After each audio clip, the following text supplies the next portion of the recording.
Hello everyone, welcome and thank you for joining this presentation. My name is Kollarou Anna. I am a molecular biologist and geneticist, and I am currently working in secondary education schools in Milos. The co-author of the paper, my sister, is named Kollarou Vasiliki and she is an environmental scientist. In collaboration of our two sciences, we will explore how digital tools can enrich environmental education in secondary schools. Our focus is on balance, using technology not to replace nature, but to support authentic, meaningful learning experiences. Environmental challenges today are urgent and complex. Students must not only know about these issues, but also feel empowered to take action. Schools are key in connecting knowledge to real-life experiences, helping adolescents transform awareness into responsibility. Motivation is centrally shaping how students respond to environmental education. Digital tools play a key role here because they spark curiosity and sustain engagement. Through gamification, recognition, and feedback, students feel more confident and are more likely to transform knowledge into long-term action. Digital tools can reveal aspects of the environment that are not always visible. When paired with good pedagogy, they help students deepen inquiry and broaden their view. But the technology itself is not a goal, but the learning experience is. Environmental literacy today goes far beyond memorizing facts. It requires students to think critically, reflect ethically, and act responsibly. ICT can support this, especially when linked to both local realities and global challenges. Practical examples show the range of opportunities digital tools provide, from contributing to citizen science projects to designing creative outputs like podcasts or videos. Students can learn while actively participating in meaningful projects. The goal is not to choose between technology and nature, but to combine them. A simple walk in nature can become deeper inquiry when supported by data or images. Sometimes the most effective solutions are also the simplest. No matter how powerful a tool may seem, it is teachers who give it meaning. Training should focus on practical curriculum links, and peer learning often makes new practices easier to adopt. What matters most is curiosity, not flawless execution. Teachers are not only users of ICT, they are facilitators of change. They connect the tool with the learning goal, encourage collaboration, and guide students in reflecting on the ethical dimension of environmental issues. Most importantly, they inspire by being role models themselves. We must acknowledge challenges.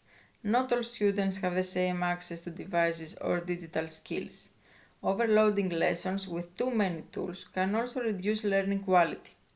Ethical use and inclusivity are essential considerations. When students tell their own stories, learning becomes personal. Whether through podcasts, videos, or digital photo essays, they connect their experiences with larger environmental themes, fostering empathy and agency. Projects rooted in the local community give students ownership of learning. Even small initiatives like mapping green spaces or documenting waste connect students to civic life.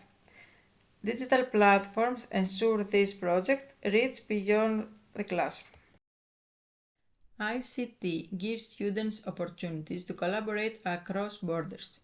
Sharing data or working on joint projects shows how local problems connect to global issues. These exchanges foster empathy and intercultural skills, helping students see themselves as global citizens ready to act. Blended learning models combine fieldwork and digital scaffolding.